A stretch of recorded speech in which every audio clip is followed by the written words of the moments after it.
నగరంలోని తెలుగుదేశం పార్టీ కార్యాలయంలో జరిగిన మీడియా సమావేశంలో మాజీ ఏఎంసీ చైర్మన్ కామెపల్లి శ్రీనివాసరావు వైసీపీ నేతల తీరును తీవ్రంగా ఖండించారు. 40 ఏళ్ల చరిత్ర ఉన్న రైతు భూమిని ఆక్రమించిన వారు తిరిగి టీడీపీ నేతలపైనే బురద జల్లడం హాస్యాస్పదమని ఆయన పేర్కొన్నారు. సర్వే నెంబర్ 186 1907లోనే తయారైన రిజిస్టర్ల ప్రకారం ఆ భూమి రైతులకు సంబంధించిందిగా స్పష్టంగా ఉందని ఆయన తెలిపారు. 2009లో కొంతమంది భూ ఆక్రమణదారులు సదరు స్థలాలను ఆక్రమించి ఇళ్లను ఏర్పాటు చేశారని, వీరికి వైసీపీ నేతలు వత్తాసు పలుకుతున్నారని ఆరోపించారు. కార్మిక నగర్ ఇళ్ల కూల్చివేత వ్యవహారంతో తెలుగుదేశం పార్టీకి గాని స్థానిక శాసనసభ్యులకు గాని ఎలాంటి సంబంధం లేదని స్పష్టం చేశారు.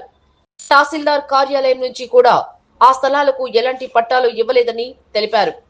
వాస్తవాలు తెలుసుకోకుండా యూట్యూబ్ ఛానళ్లు వార్తలు ప్రచురించవద్దని, తప్పుడు ప్రచారం చేస్తే చర్యలు తప్పవని హితవు పలికారు. రైతుల భూములను ఆక్రమించుకున్న వారిపై చర్యలు తీసుకోవాలని, బాధితులకు ప్రభుత్వ పరంగా పట్టాలు మంజూరు చేయించి ఇళ్లు కట్టిస్తామని శాసనసభ్యులు ఇప్పటికే హామీ ఇచ్చారు. ఈ సమావేశంలో టీడీపీ జిల్లా ప్రధాన కార్యదర్శి కొటారి నాగేశ్వరరావు, నగర అధ్యక్షులు బండారు మదన్, కార్యదర్శి ఆంజనేయులు తదితరులు పాల్గొన్నారు. ముందుగా మీడియా మిత్రులందరికీ నమస్కారం అండి. గత కొంతకాలంగా ఈ కార్మిక నగర్లోని కొంతమంది దాన్ని భూకబ్జాగా క్రియేట్ చేస్తూ వస్తున్న ప్రచారాలన్నీ మనం చూస్తూనే ఉన్నాం. అసలు అక్కడ ఉన్న నిజాలను తెలుసుకోకుండా వైసీపీ నాయకులు తెలుగుదేశం పార్టీ మీద, తెలుగుదేశం పార్టీ నాయకుల మీద, మా జనార్దన్ గారి మీద అవాకులు చవాకులు పేలటం, అతని మీద బురద జల్లటం ప్రయత్నం విపరీతంగా చేస్తూ ఉన్నారు. అసలు అక్కడ ఉన్న సమస్య, అక్కడ 2009లో అక్కడ ఉన్నటువంటి చాలామంది దొంగ పట్టాలని క్రియేట్ చేసుకొని కాంగ్రెస్ గవర్నమెంట్లో అక్కడ గవర్నమెంట్ స్థలాలన్నీ కబ్జా చేయడం జరిగింది. అంతేకాకుండా దానిలో 2012 దాకా ఆక్యుపై చేశారు. తర్వాత మరలా దాన్ని 2019లో మళ్ళీ వైసీపీ గవర్నమెంట్ వచ్చిన తర్వాత మళ్ళీ ఆ స్థలాల్లోకి పోయి ఇల్లు కట్టించుకోవటం ఆ విధంగా జరిగింది. దీనికంతా కారణం ఎవరు? అప్పటి పాలకులైనటువంటి వైసీపీ నాయకులు ఎంకరేజ్ చేసి వాళ్ళని దొంగ పట్టాలు క్రియేట్ చేసి అక్కడ ఉన్నటువంటి జనాల్ని మభ్యపెట్టి వాళ్ళని మోసం చేసి అందరి దగ్గర డబ్బులు వసూలు చేసిన సంగతి మన అందరికీ తెలిసిన విషయమే.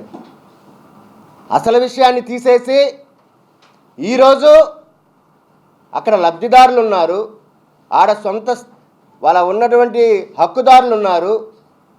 ఎంఆర్ఓ గారు కానీ ఆర్డీఓ గారు కానీ వీళ్ళవన్నీ దొంగ పట్టాలు, ఇవి చెల్లవు అని చెప్పి అంత క్లియర్గా ఇచ్చిన తర్వాత కూడా మీరు దీన్ని రాజకీయంగా చేసి ఇప్పుడున్న రూలింగ్ గవర్నమెంట్ తెలుగుదేశం పార్టీ మీద బురద జల్లాలనుకుంటే అది కరెక్ట్ కాదని వైసీపీ నాయకులు తెలియజేస్తూ ఉన్నాం. అంతేకాకుండా ఇప్పుడు కూడా రోజుకి 10 మంది 2019 నుంచి 24 వరకు అలా ఎంతోమంది స్థలాలు కబ్జాలు చేసుకొని రోజు దామచల్ల జనార్దన్ గారి దగ్గరికి రోజుకి 10 మంది దాకా తిరుగుతూ ఉన్నారు. హక్కుదారుడు ఒకరై ఉంటారు, ఆక్రమించుకొని ఇంకొకరు ఉంటాడు. ఈ విధంగా ప్రజల్ని అందరినీ ఇబ్బంది పెట్టిన ప్రభుత్వం వైసీపీ ప్రభుత్వం. మీరు చేసిన పాపాలని మాకు కడగటమే సరిపోతూ ఉంది. ఎంతోమంది నిర్వాసితులు హక్కుదారులు చూడండి, వాళ్ళు కూడా వచ్చున్నారు. అక్కడ అసలు విషయం తెలుసుకోకుండా అప్పటికి దామచల్ల జనార్దన్ గారు అక్కడ ఉన్నటువంటి వైసీపీ గవర్నమెంట్ మోసం చేసినా వాళ్ళందరికీ కూడా మనం మళ్ళీ పట్టాలు ఇద్దాం, వాళ్ళందరికీ పట్టాలు ఇచ్చి ఇల్లు కట్టిస్తాం అని హామీ ఇవ్వడం జరిగింది. అంటే మీరు వాళ్ళందరినీ మోసం చేసినా మీ బురదను కూడా మేమే కడుగుతున్నాం. ఆ విధంగా దామచర్ల జనార్దన్ గారు 24 గంటలు కష్టపడి అన్ని రకాల వ్యవస్థల్ని గాడిని పెట్టుకుంటా పోతూ ఉంటే ఈరోజు మీరు మీ బుడదను మా మీద చల్లాలని చూడటం కరెక్ట్ కాదని కటారి శంకర్ గారికి కూడా తెలియజేస్తున్నాం. ప్రతి ఒక్కటి ఆధారం ఉంది. మీరు ఇప్పుడు కామేపల్లి శ్రీనివాసరావు గారు మొత్తం చెప్తారు. ప్రతి విషయానికి ఆధారం ఉండే మాట్లాడతాం. ఊరక మీరు వేగ్గా బురద చల్లాలంటే అది కరెక్ట్ కాదని తెలియజేస్తున్నాం.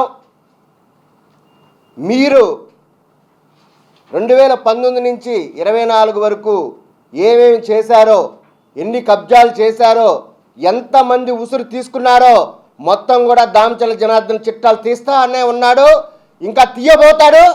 ఒక్కొక్కటి వ్యవహారం కూడా తెలిసిద్దని ఈ తెలియజేస్తా ఉన్నాం. గత 15-20 రోజుల నుంచి ఒంగోలు నగరంలో క్యాన్సర్ హాస్పిటల్ వెనుక ముక్తినూతలపాడు గ్రామంలోని 186 సర్వే నెంబర్కి సంబంధించి అనేక కథనాలు మీడియాలో రావటం జరుగుతూ ఉంది.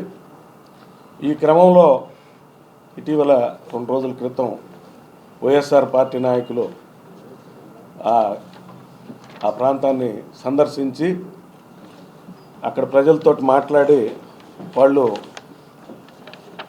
కొన్ని మీడియా ముఖంగా కొన్ని మాటలు చెప్పడం జరిగింది. ఇది ముక్తినూతలపాడు 186 సర్వే నెంబర్ అనేది మొట్టమొదటిగా ఇది ఆర్ఎస్ఆర్ కాపీ. 186 నెంబర్ అనేది అంటే ఈనాములు అనే భూములకు సంబంధించిన క్లాసిఫికేషన్లో రైతువారి ఈనాములు ఉంటాయి, సర్వీస్ ఈనాములు ఉంటాయి, దేవుడికి సంబంధించిన ఉంటాయి, ఇవన్నీ ఉంటాయి. రైతువారి ఈనాములు అంటే 1907 ఆర్ఎస్ఆర్ తయారైనప్పటికే ఆ రోజుకి ఈ రైతులు ఈ భూమి మీద ఉన్నట్టుగా ఆ రోజు ఆర్ఎస్ఆర్లో 186 సర్వే నెంబర్ ఉన్న 12 ఎకరాల 60 సెంట్లు, దానికి సంబంధించి ముక్తినూతలపాడు జగన్నాథం, వెంకట్రామయ్య, మరో 24 మంది రైతులు 1907 ఆర్ఎస్ఆర్ తయారు చేసే నాటికే వాళ్ళు ఉన్నారని చెప్పి కూడా మీ అందరికీ తెలియజేస్తున్నాను. ఇది పూర్తిగా అట్లాగే దీని తర్వాత 1979-80లో అక్కడ ఒక ఇరిగేషన్ వాళ్ళు ల్యాండ్ ఎక్విజిషన్ చేసి అక్కడ వాగు దువ్వటం కోసం ల్యాండ్ ఎక్విజిషన్ చేసినప్పుడు దాన్ని సబ్ డివిజన్ చేశారు. ఆ క్రమంలో 186/1, 2, 3, 4, 5గా సబ్ డివిజన్లు అయినాయి. అందులో /2 అనేది 4 ఎకరాల 47 సెంట్లు. దీనికి సంబంధించి 4 ఎకరాల 47 సెంట్లు ల్యాండ్ ఎక్విజిషన్ చేసి దాన్ని ఇప్పుడున్న క్యాన్సర్ హాస్పిటల్ ఉన్న వాగుని తవ్వటం జరిగింది. మిగతాదంతా కూడా రైతులకు సంబంధించిన భూమి. ముక్తినూతలపాడుకి చెందిన ముల్లూరు సూరయ్య, సోదనగుంట పాటయ్య అని వాళ్ళందరూ రకరకాల ఇప్పుడు దాదాపు వాళ్ళంతా ఎప్పుడో 70-80 ఏళ్ళ నాడే చనిపోయారు. వాళ్ళకు సంబంధించిన వారసులు వాళ్ళందరూ కూడా కొనసాగారు. ఆ తర్వాత కాలంలో 1986-85 ప్రాంతంలో దీన్ని లేఅవుట్గా వేసి ఈ ప్రాంతంలో ఆనాటి ముక్తినూతలపాడు సర్పంచ్ ఆయన 30 ఏళ్ళు సర్పంచ్గా చేశాడు. 1990 వరకు ఆయన సర్పంచ్గా ఉండటం జరిగింది. ఆయన చనిపోవటం కూడా జరిగింది. ఆయన టైంలో ఈ లేఅవుట్ని గ్రామ పంచాయతీ లేఅవుట్గా ఆ రోజు పర్మిషన్ ఇవ్వటం జరిగింది.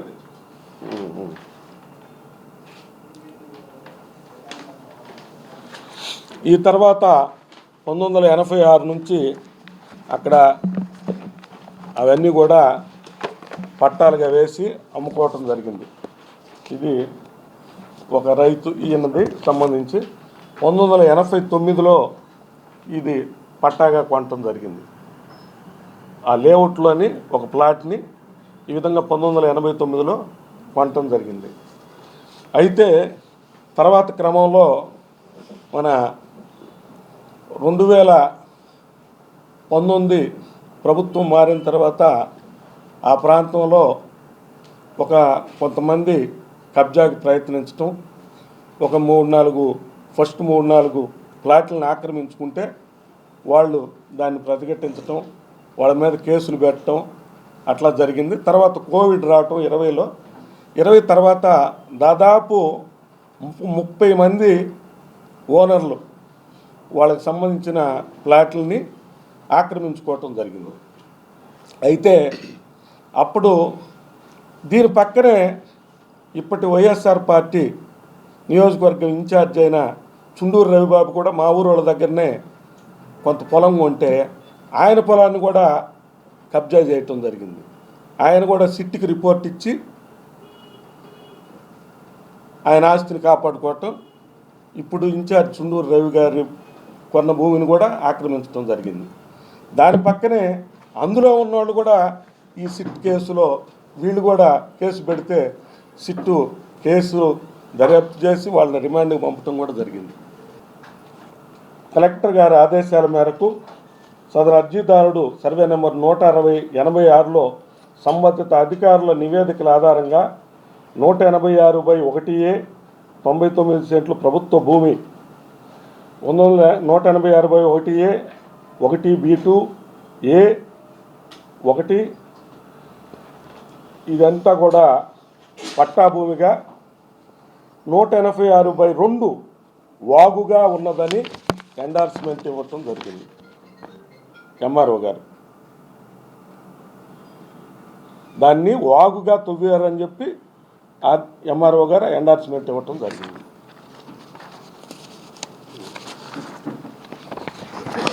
తర్వాత అసలు ఈ పట్టాలు ఫేక్ పట్టాలు అనే దానికి 2012వ సంవత్సరంలో ప్రభుత్వం ఆర్డర్ ఇచ్చింది. మండల రెవెన్యూ ఆఫీసర్ అనే పేరుని తహసీల్దార్గా మార్చడానికి మండల రెవెన్యూ ఆఫీసర్ అనే పేరుని 2012వ సంవత్సరంలో తహసీల్దార్గా మార్చిన జీవో, ప్రభుత్వ జీవో.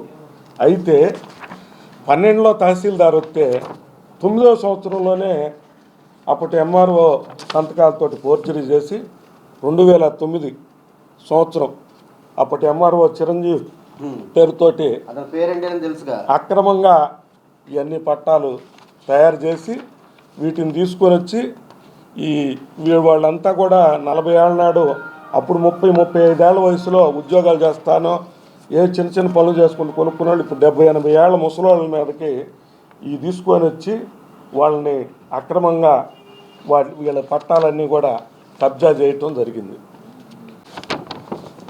మండల సర్వేయర్ ఒంగోలు వారు ముక్తునోలపాడు సర్వే నెంబర్ 2024లో కూడా ఇది ఇచ్చారు. విచారించగా ఆ భూమిలో ఒక అర్జీదారుడు 18వ ప్లాట్ అతను అర్జీ పెట్టుకుంటే తనిఖీ చేయగా అర్జీదారు ప్లాట్తో పాటుగా సుమారు 30 ప్లాట్ల నందు కొనుగోలుదారులు కాకుండా ఇతరులు అక్రమంగా రేకుల షెడ్లు వేసుకుని ఉన్నారని వారిని విచారించగా వారు కూడా తమకు డీకే పట్టాలు ఇచ్చారని తెలిపారు. తదుపరి ఈ కార్యాలయ రికార్డు పరిశీలించగా వారు సమర్పించిన డీకే పట్టా నెంబర్ 208/1415, 193/1418, 196/1418 ఈ విధంగా ఇట్లా ఇవన్నీ ఇప్పుడు నేను చూపించిన దొంగ పట్టాలన్నీ కూడా రాస్తూ ఈ కార్యాలయం నుండి జారీ కాలేదని తెలిసినది. కావున భూ ఆక్రమణ జరిగినదని నిర్ధారించడం అయింది. కావున పై పరిస్థితుల దృష్ట్యా ముక్తునోలపాడు సర్వే నెంబర్ 186 నందు ప్రస్తుత అర్జీదారుడు కొన్ని ప్లాంట్లు అన్యాక్రాంతం జరిగినందున ఏపీ భూ ఆక్రమణల చట్టం కింద చర్యలు తీసుకోవాలని కోరుతూ ఈ నివేదిక సమర్పించడం అయిందని తహసీల్దార్ వారు విన్నవించడం జరిగింది. ఆ తర్వాత మళ్ళా తహసీల్దార్ వారు డేట్ 2022లో కూడా ఇదంతా కూడా చూడండి 186లో 186 ప్రభుత్వ భూమిగా ఉన్నదని, తర్వాతది పట్టా భూమి ఈనాం అంటే సర్వీస్ ఈనాంకి రైతువారి ఈనాంకి పట్టా భూమిగా దీన్ని చెందిద్ది, ఇది పూర్తిగా రైతులకు సంబంధించిందని చెప్పి కూడా ఇవ్వటం జరిగింది. మొన్న కూడా మళ్ళా తహసీల్దార్ వారు 2024లో కూడా ఇవ్వటం జరిగింది. ఈ విధంగా అన్ని రకాలుగా తర్వాత మొత్తం కూడా ఇది కంప్లీట్గా పట్టాదారులని వాళ్ళు 86 నుంచి కొనుక్కున్న డాక్యుమెంట్లు ఇవన్నీ కూడా వాళ్ళు కొనుగోలు చేసిన డాక్యుమెంట్లు. ఇది 40 సంవత్సరాల చరిత్ర ఉన్నది. దీనికి సంబంధించి వాస్తవాలు ఇగాగా ఏదో అన్యాయం జరిగిపోయింది, కోట్లాది రూపాయలు చేతులు మారిని, ఇది ద్రోహం దుర్మార్గం అని చెప్పి ఇవన్నీ కూడా తెలుసుకొని మీడియా మిత్రులు కావచ్చు, లేకపోతే రాజకీయ పార్టీలు ప్రతిపక్ష పార్టీలుగా ఎక్కడైనా సమస్య ఉంటే మనం వెళ్ళాలి, దాన్ని అడ్రస్ చేయటం ప్రతిపక్ష పాత్ర, దాన్ని మేము ఓకే. కానీ ఇవన్నీ కూడా ఒక్కసారిన ఎంఆర్ఓ గారిని కానీ ఆర్డీఓ గారిని కానీ విచారించి ఇది వాస్తవాలు ఏంటి అనేది తెలుసుకొని దీన్ని ముందుకెళ్ళాలని చెప్పి కూడా, అట్లాగే రాజకీయాల కోసం అసత్యమైన ప్రచారాలు చేయొద్దని చెప్పి కూడా నేను వైఎస్ఆర్ పార్టీ నాయకుల్ని, ఒక వ్యక్తుల్ని పేరుతోటి చెప్పేటప్పుడు వాళ్ళకి ఎంత బాధ కలిగిద్దో కూడా ఒక్కసారి అర్థం చేసుకొని ఒక పేరు రాసేటప్పుడు కంపల్సరీగా దాన్ని నిజమా కాదని చెప్పి తెలుసుకోని బాధ్యత మీ అందరి మీద కూడా ఉన్నదని చెప్పి తెలియజేసుకుంటూ నేను సెలవు తీసుకుంటే 4 ఎకరాల 20 సెంట్లు 4 ఎకరాల 47 సెంట్లు 1980లో ల్యాండ్ ఎక్విజిషన్ చేసి వాగు దువ్వారు. ఇప్పుడున్న వాగు ఉంది కదా, అదే 4 ఎకరాల 47 సెంట్లు. ఆ రెండు పక్కల కట్టలు మధ్యలో ఉన్న వాగే 4 ఎకరాల 47 సెంట్లు. తర్వాత ఈ బాధితులకు కూడా మా దగ్గరికి ఎమ్మెల్యే గారి దగ్గరికి వస్తే మమ్మల్ని పంపించాడు దాని మీద విచారణ జరపమని. జరిపినప్పుడు మేము ఇవన్నీ కాగితాలన్నీ కూడా సేకరించి, మీకు దీంట్లో హక్కు రాదు, మిమ్మల్ని ఎవరు మోసం చేశారు, మీకు అన్యాయంగా ఈ 10,000 20,000 ఎంతో డబ్బులు తీసుకుని అమ్మారమ్మా, వీటికి మీకు రాదు, మీరు అర్హులైన వాళ్ళందరికి కూడా ఎమ్మెల్యే గారి ద్వారా మేము రాబోయే రోజుల్లో పట్టాలు ఇప్పిస్తామని చెప్పి కూడా మేము ప్రామిస్ చేయటం జరిగింది. ఎమ్మెల్యే గారు కూడా మీకు పట్టాలు ఇప్పించి ఇల్లు కూడా కట్టిస్తామని చెప్పడం జరిగింది. తర్వాత వాళ్ళు అక్రమంగా ప్రవేశించారు, వీళ్ళు అక్రమంగా సక్రమంగానో, ఇప్పుడు వాళ్ళది ప్రైవేట్ ఆస్తిని కాపాడుకోవటం అనేది వాళ్ళకి మధ్య జరిగిన విషయం. ఇది తెలుగుదేశం పార్టీకి, ఎమ్మెల్యే గారికి కానీ తెలుగుదేశం పార్టీ నాయకులకు కానీ ఏమైనా సంబంధం ఉందా? ఇప్పుడు ఏదైతే 186 సర్వే నెంబర్ గురించి పూర్తిగా దాంట్లో జరిగిన పరిస్థితుల మీద అన్న కామపల్లి శ్రీనివాసరావు గారు మీడియా సోదరులకు వివరించారు. ప్రస్తుతం ఈ వైఎస్ఆర్సీపీ నాయకులకి తెలుగుదేశం పార్టీ కూటమి ప్రభుత్వం వచ్చిన కాడి నుంచి పెద్దగా పని లేదు.